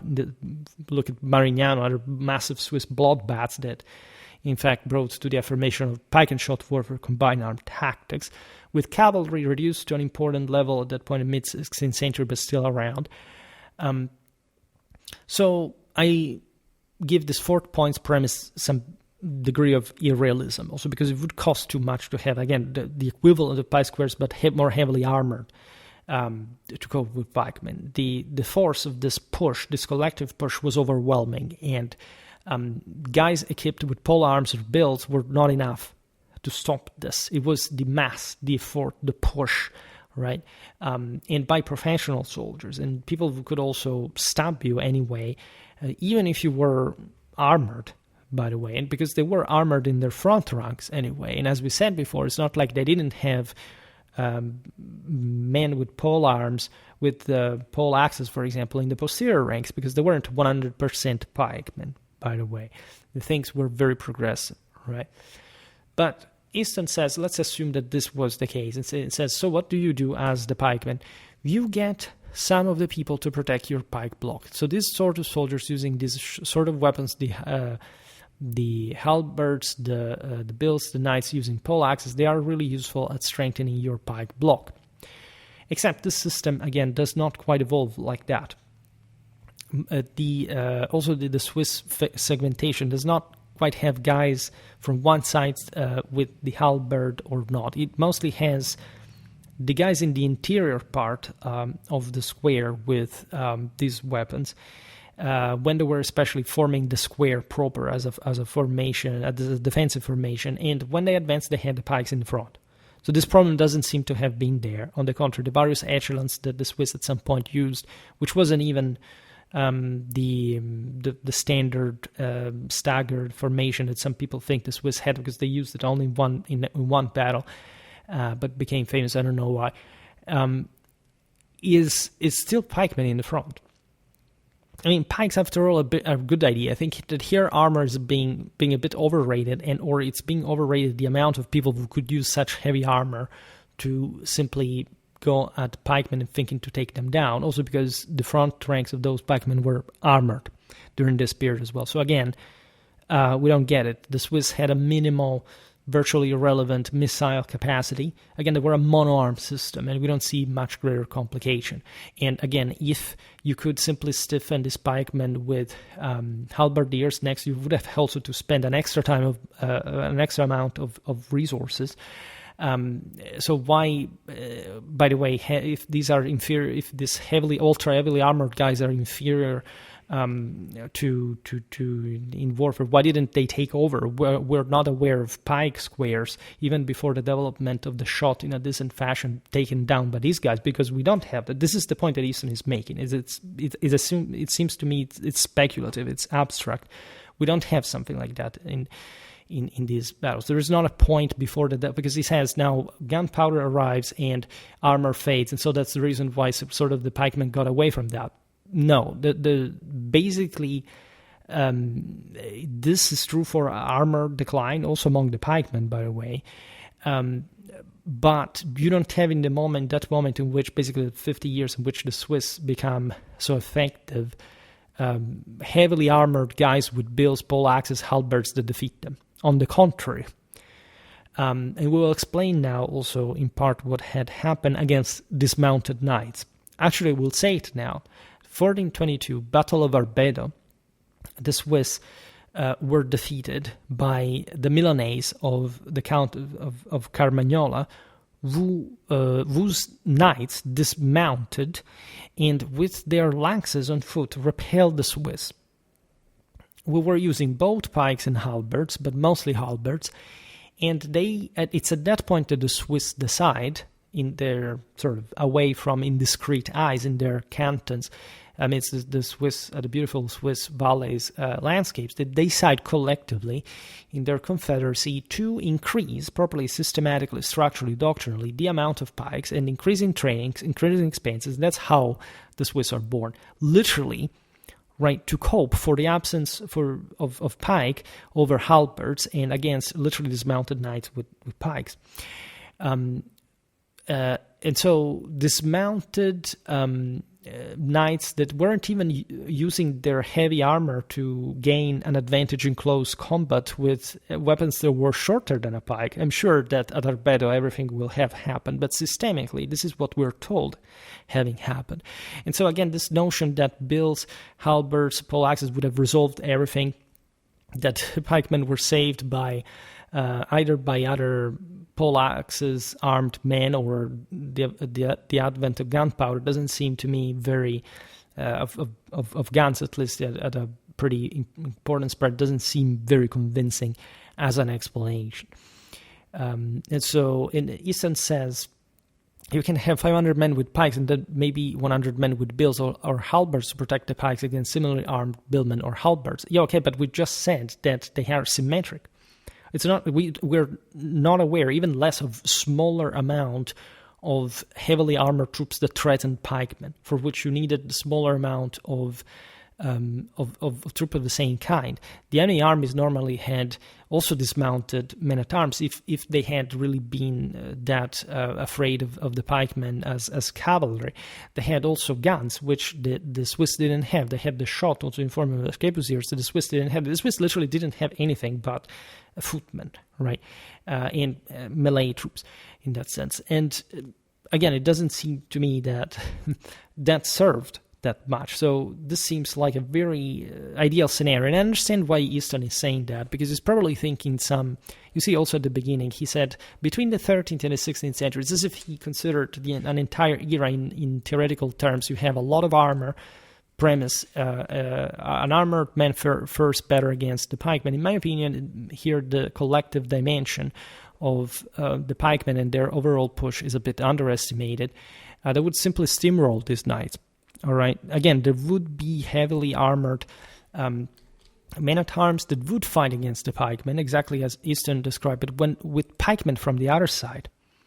You don't have instances in which few elite, as that was the only possible armored elite available, taking on large amounts of pikemen. And as we've seen at Arbedo against the Milanese knights, that's exactly what, in fact, the Swiss create in order to contrast even the foot knight.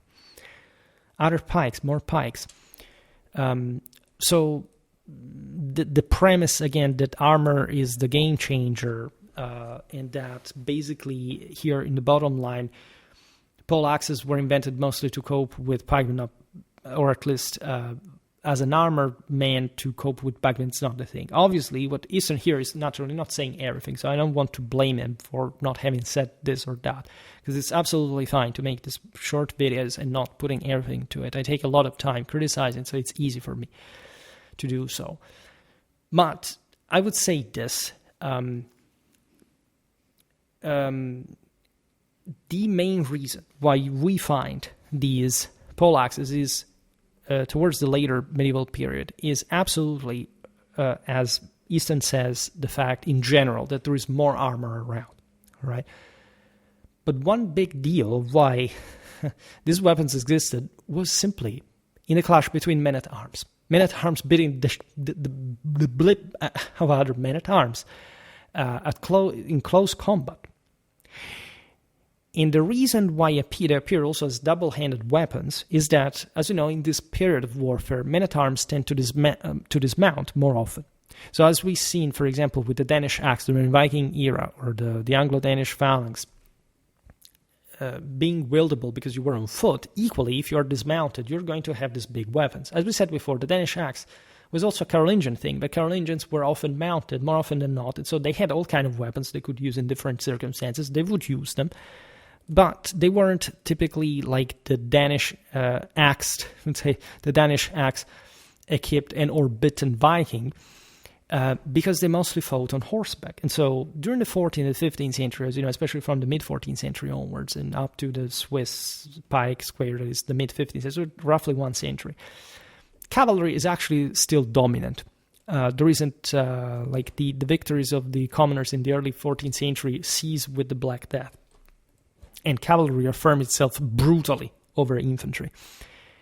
In fact, large amounts of infantry, including of pikemen, there were lots of them in Italy. And if you study, for example, Italian armies of the late 13th, early 14th century, realize they had way more pikemen than in the Renaissance. Like a single Italian wing of a single of the 3 battle lines could be as big as a pike, or more than a pike square of the Swiss in the Renaissance. They were not a square, technically it was still a sort of rectangular formation to use next to cavalry, but we have completely overlooked these armies. The infantry on the flank was a thing everywhere, especially from the 13th century. We get really a lot of evenness. The Italians stopped that. And so actually you realize by this comparison how small later medieval armies were compared to the peak of medieval civilization in the late 13th, early 14th century. What happens when not just armies get smaller, but they get smaller because the commoners are crippled socioeconomically. They disappear from the battlefields. You only have basically professional troops for which all the rest of the people, the peasants, pay. A great deal of demilitarization, more refeudalization of warfare, more authoritarian regime, but armies are smaller, which means that the terrain is more important. There is less depth. You have to hold lines. There are less reserves. Fortifications also increase. Gunpowder increases. As a consequence, men-at-arms are impeded often to use cavalry, and they prefer to dismount in many cases. In any case, missile is ever more performing.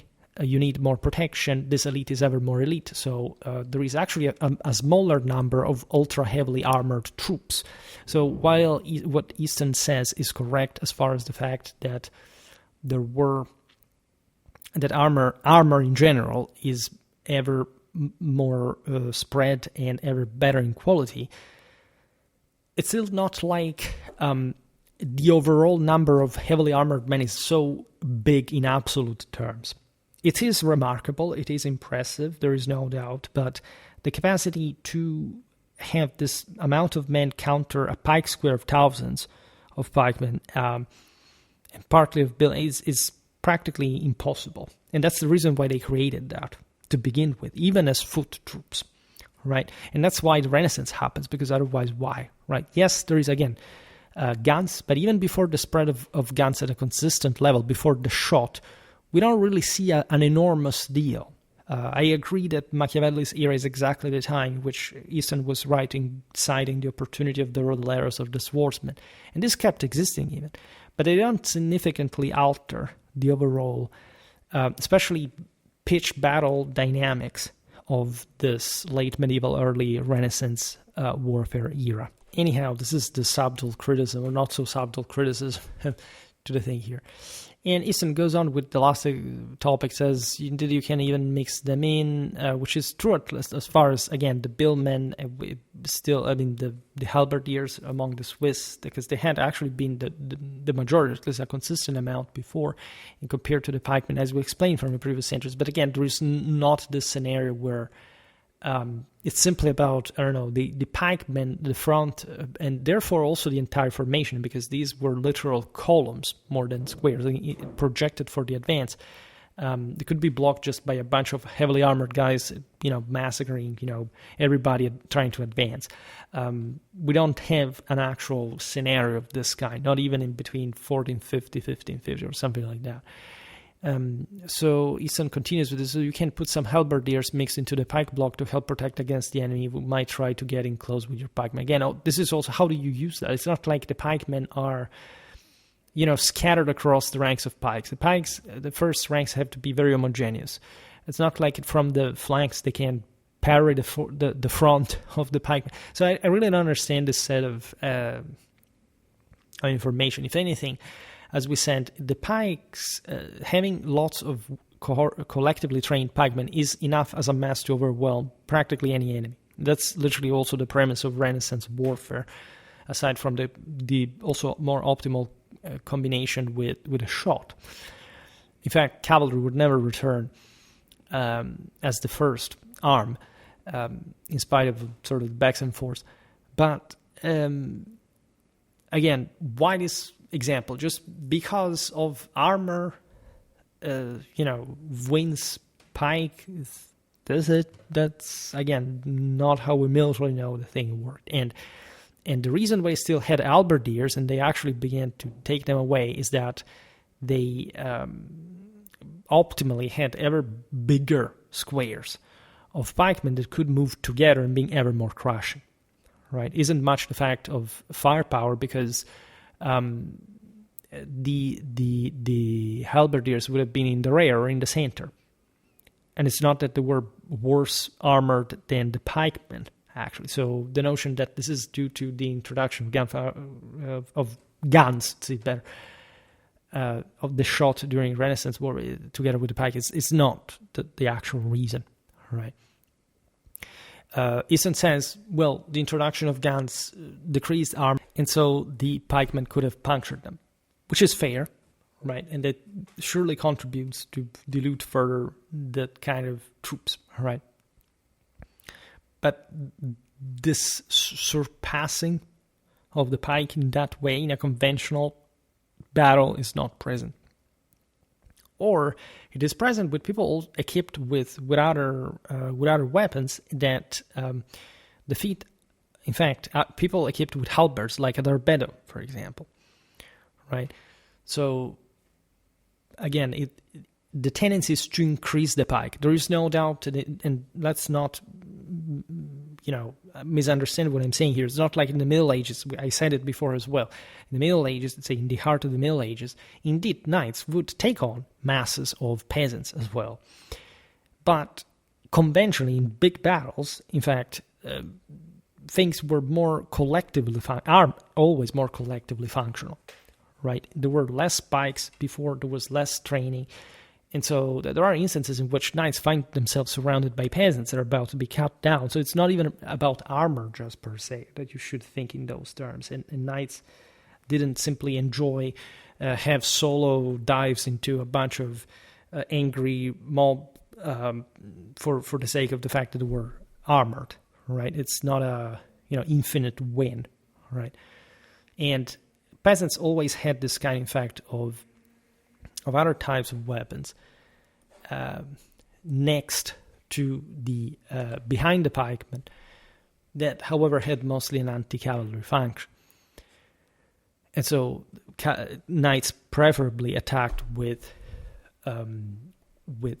horses, also the pikemen. That's how you find in open battles. It's not like knights were saying, okay, there are pikemen in first rank, so let's dismount to charge them. No, they charge straight into them. So again, this notion of armoredness does not seem to be the degree by which, again, poleaxes were used mostly against other heavily armored opponents among peers. That's the preferential path, right? It's not much closing in because especially if you have very lightly armored troops, you can also have chopping weapons, and the poleaxe is not so chopping. As a matter of fact, you can smash people. There's absolutely like that thing. But if you find these specialized type of weapon, you know that it's perfectly designed against armor. So you preferentially use it, even as a piece of weapon that is more costly, against armored opponents. And that's mostly the thing, right? If you look at what, for example, other troops used, they had all kind of weapons.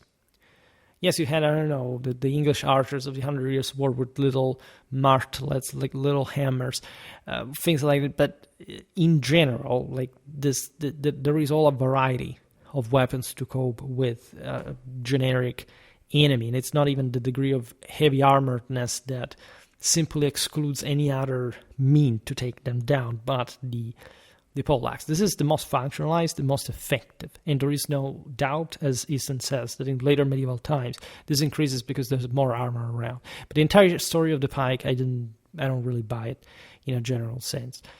In this sense, you can argue that pikes were always there, and that probably poleaxes were, in the sense that poleaxes are different between knights and commoners. Also, in later medieval times, you don't see lots of commoners, as we explained before, because they have been brought, generally speaking, under, right? And the pikemen of the Renaissance are actual very poor people hired by the same men-at-arms as entrepreneurs of war rather than anything. So it's also the type of poleaxe here that is not the same throughout history, and then becomes ever more specialized and effective as an elite weapon against the elite, mostly. So Easton continues, so it's a perfect combination. We could turn this as sort of joint operations. You've got your missile. Again, I don't find this, again, the idea that it's a joint operation, pikemen and billmen or halberdiers. It's not joint in that mutual assistance as combined armed tactics, right? You have internal segmentation in depth, but not much this... those guys just are the halberdiers and these other guys are just the pikemen, and in battle they exchange the roles depending on what kind of enemy they're. It's not really how that works. Then it says you've got missile troops, you've got gunners, your crossbow and longbow, and you've got your pike blocks, which are very good at protecting them from cavalry, and then you've got your people with halberds and bills and poleaxes and armor to protect the pikemen. They were combined, but not in that specific function. So, and so Easton says, so these are my 4 points, I think, for why these sorts of weapons, halberds, bills, poleaxes, were absolutely so popular, particularly in 14th, 15th, 16th century. Again, it's more a perspectival distortion. They're more frequent because we see more elite using it in the iconography, in archaeology, and that's ever more specifically specialized. And these other type of poorer poleaxes, Easton says, of course, they started to appear and coming to the 13th century, were mostly used by commoners also from much older eras. There are old studies dating to the migration era, looking at some weapons that eventually emerged in the high Middle Ages in sources, because they were basically kind of the same thing, what Easton said, for example, at the beginning regarding Northern European origins, at most the perspectival distortion can be the fact that the Germans in their migration era had more militarized population. When they settled down in the Romance areas, they maintained this idea of the freeman in armor, but they didn't necessarily have, the sword as the elite had. They also had to cope with cavalry early on, so they had a mix of pikes, of this kind of poleaxes, just we don't see them very well in a documentary fashion. Easton says, I think the primary points here are armor-related, essentially both the people using them and using them against people. These weapons can do things that pikes can't, right? So the example of Arbed is great because the Swiss are sort of taken out by dismounted knights that use pikes against them. So if they hadn't been so well armored in the first ranks, also why would those guys use pikes? Also, we will never know how that battle went, and we'll perhaps make a video about that. But it's literally what starts the Swiss reforms in the Renaissance fashion we know. So there is something not really aligning here. Easton says pikes have been around for an enormous amount of history, of course, since prehistory. Classical world, Alexander the Great loved them. Lots of people used long spears or pikes, and they were incredibly important all the way through even in the 17th century. So we're well into gunpowder age, but I'm going to leave you with this thought in support of a sort of parting thought in support of my argument for my reasoning for why these were so popular in this period for the 13th to the 16th century. Let's have a look at the 17th century when these sorts of weapons start to disappear. Whether you just start to disappear, I would argue because armor starts to become less important. So what we see, which is correct, by the way, I absolutely agree with Easton in this. So what we see, but essentially the invention of the bayonet.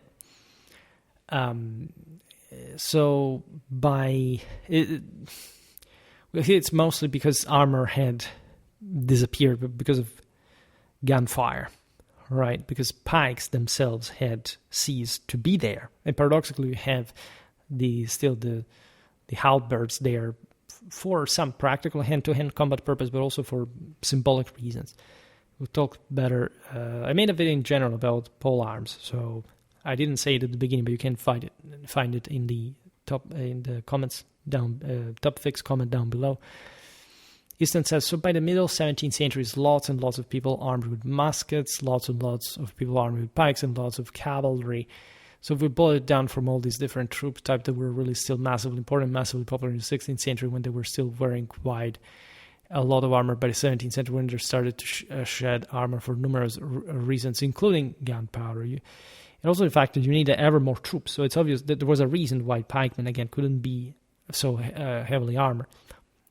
But even if it was a fair trade, if they could steamroll everything they had in front of them. Then he says, you no longer need billmen or halberdiers. Billmen halberdiers start to disappear, and in fact these weapons start to only be carried by sergeants and people, essentially NCOs, sometimes officers as badge of rank as a knightly weapon, essentially. So poleaxes still exist in tournaments, amazingly, in the Elizabeth and period after that, all the way into the English Civil War. But as battlefields, weapons, halberds, and poleaxes in things like this really start to disappear, and they just become symbolic. And this is all connected, in my opinion, to prevalent armor. So to prevalent gunfire, the fact that armor was fading. Yes, pikemen had helmets and a breastplate, but they didn't have armor and leg armor. But not necessarily. There were some pikemen in the first ranks that had the entire package, really, right? So it's not even a thing. Normally they weren't because it was ultra heavy, right? But still, the fact that it would be very heavily armored pikemen tells you something in general about the effectiveness of the pike as a wall, with an entire formation trained to use that. Right, it's mostly a matter of mass, of shattering the enemy. It's a muscular force. It's not even about the pike itself. Notoriously, pike fencing in the pike squares was ridiculous. It was incredibly messy and had nothing to do even with the relative sophistication of using, a 4-functional, 3-functional bill of some sort, right? But still, things work differently. And in part it had to do because pikes actually do sting. Right, so the thing that, if you're armored, simply pikes are useless. Not quite, really. So, Easton says they were very vulnerable to conventional weapons, including pikes. However, yes, the first guys in ranks, he says, including pikes, okay. However, in the 15th, 16th century, pikes weren't as effective because people wore a lot of more armor. The 16th century, not really that much. In the 15th, maybe, but in fact, things start changing when pike squares are introduced. Not much when arquebusiers are introduced, because they're lights, the heavies are pike, and they start becoming dominant. Right, so it doesn't seem that this fact that it was too much armor was the degree of the ratio. It is the degree for other armored men to smash other armored men, so to have more of these polearms around. But these polearms were not victorious over the pike. So the general answer is that pikes were used starting from the mid-15th century differently from the rest of the Middle Ages in such a collectively trained and massively concentrated fashion that they overwhelmed whichever other formation, and it didn't matter what kind of armor they had, it cared about what kind of massive force they could put against a formation, and of that kind that could maintain cohesion and push.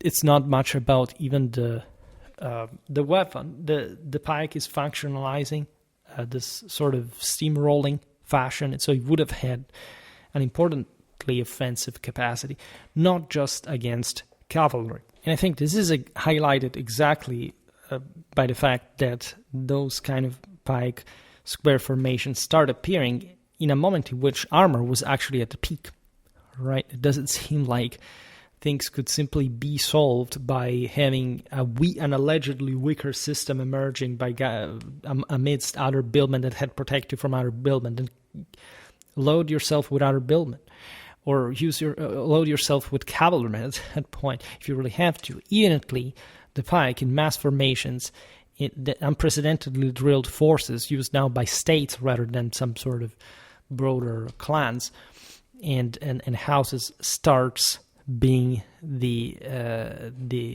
edge, really, and the cutting edge as well. We put the trust in the piercing edge, and so here Easton says, "What do you think? Do my theories hold water? Do you agree? Are there points that I missed? I'll be interested to see your comments down below." Etc. So, first of all, I would like to thank Matt Easton for these videos that are always interesting, because the fact that we're even talking about this stuff, I think, is very important. Again, I disagree with a consistent part of what he said. Overall, in a sort of basic topological sense, of course, we agree on the fundamentals, but not on the tactical and probably the dimension and the art of war. Also, the parallels with antiquity are not really quite the same thing, because Renaissance pikes were not used exactly in the way classical ones were, regardless of the sort of ideal imitations from early modern treatises of the ancient formations. And everything should be contextualized, but in a more collective and combined arm dimension, which I think is always telling us something more about the depth of this warfare, that eludes from the weapon.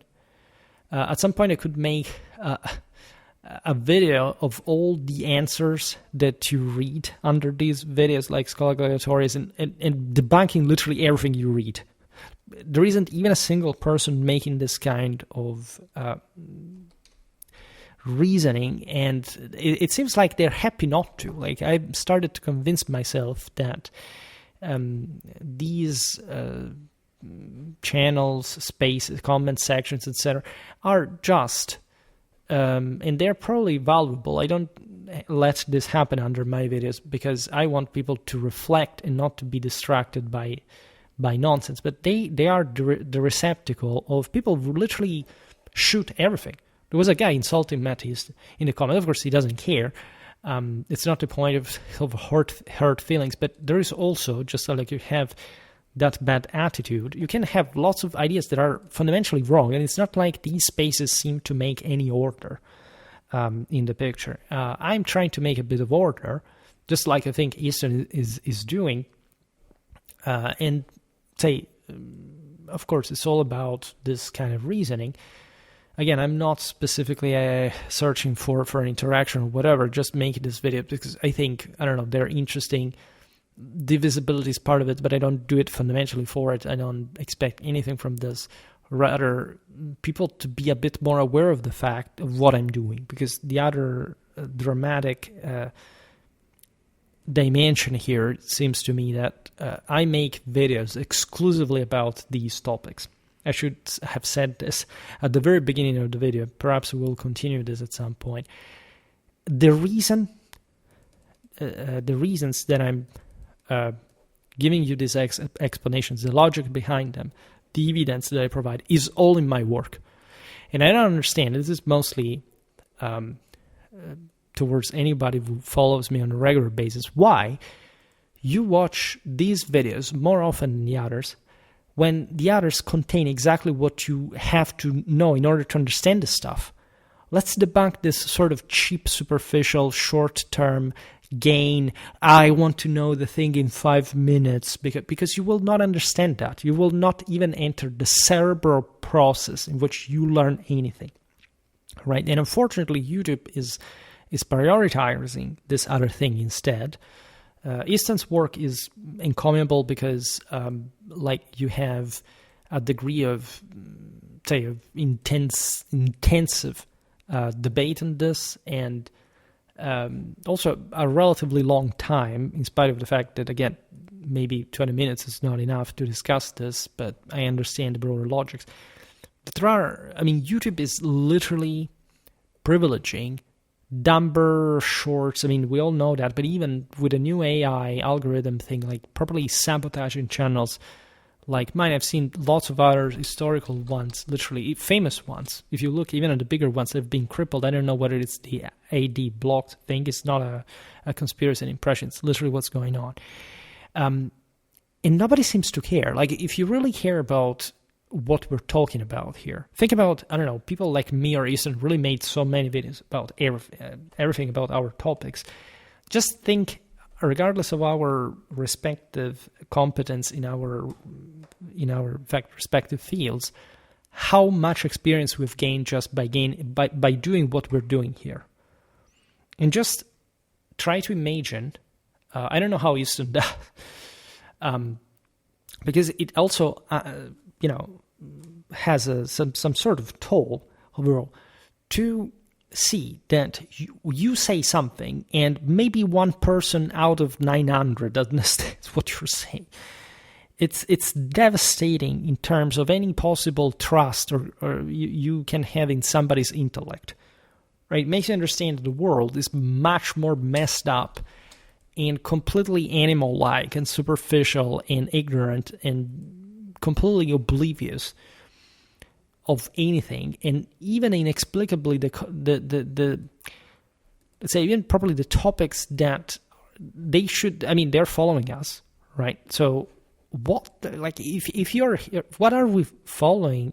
What are you following any content for if you don't even stop to understand what is said, right? And you have this guys. Please look at Easton's. I could. Now the video is very long, but I could make surely an entire content debunking this BS, because it's even offensive towards the older. Frankly, it's really bad, and I would go as far as here. Where is this? Yeah, let's click on the same.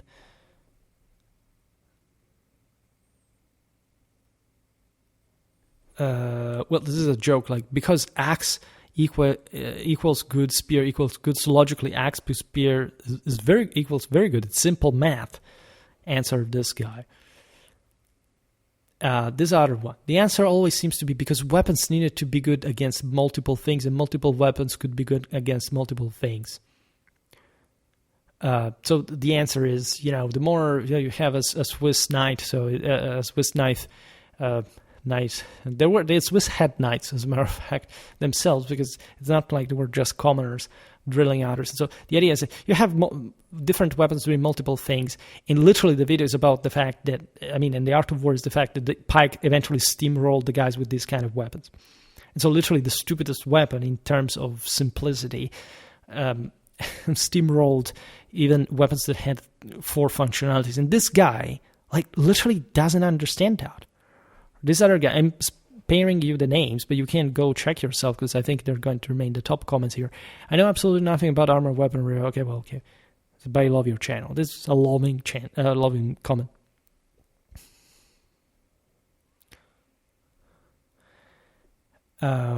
These are all jokes, lots of jokes. It says, halberds or builds are excellent, crusher, stabby, hooking, thrusting weapons, especially against lightly armored troops. In memory serves.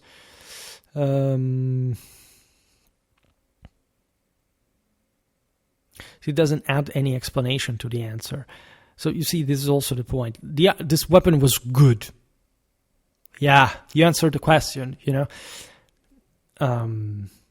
halberds were also much more useful for peacetime guard or town policing duties than pikes. Yeah, because of swords, because, crossbows, because, there were pikes used also for those things, for that matter. Or at least in specific context, because you have to form up even formations. So we have to keep in mind that halberds went through quite some changes from the early days to the later days. I like this.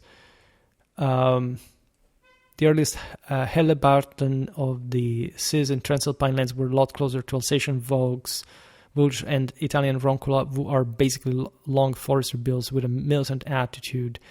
The poleaxe-looking halberds are still in the future. Well, you have checked the Italian build that was the most advanced of all these weaponry type. And to how they also have this opinion of how things are without actually, listing things, but without actually knowing much about the whole picture. Add to how early halberds were a lot more militia-friendly than pike. This is correct. They're shorter, which makes them easier to wield. There are lots of sources where Swiss pikemen cut issued pikes to make them easier to carry on campaign and got flogged for it. They can be used for main intuitive way of bashing and slashing in addition to intending stabbing. A Gewalthaufen takes a lot of less training and discipline than the pike block, with the added benefit that you can let your pointy mass of men charge full tilt at the enemy. If you give your troops just one weapon, give them something that works well enough against anything, right? This is also correct in a broader sense, except when we look at the Gewalthaufen, there were halberdiers also detached, used in different parts, but they were all 3, the Vorhut, the Nachhut, they were all pikemen, right? So there was more people and pikemen in the Gewalthaufen. Nevertheless, it's not, as we explained before, it's not like, there could be ways of, again, deploying troops in different ways, including, as Easton says, but not necessarily in the sense that they had to put themselves in between the pikemen, whoever wanted to harm the pike, because, again, armor equates pike down. That's something different, and if anything, it's something that just adds a bit more flexibility. And so here the guys here have something to say.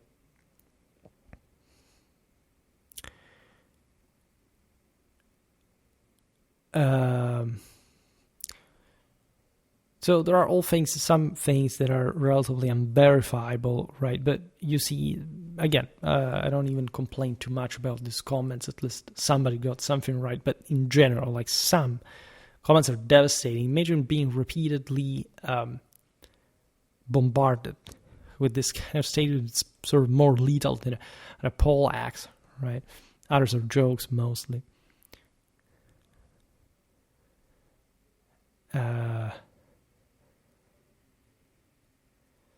Etc., etc. Well, okay, I will spare you the continuation here. I would like to find something other terrifying that I can.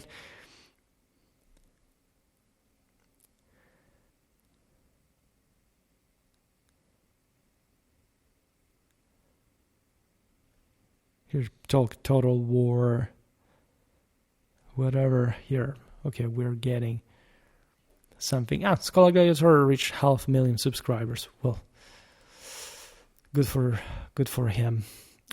For today, however, I stop it here. I just hope that you enjoyed this video. If you did, please share it. Otherwise, do a like or subscribe to my channel if you're interested in my upcoming content. As always, I thank you heartily for listening to me. I wish you a nice time and see you next time. Bye.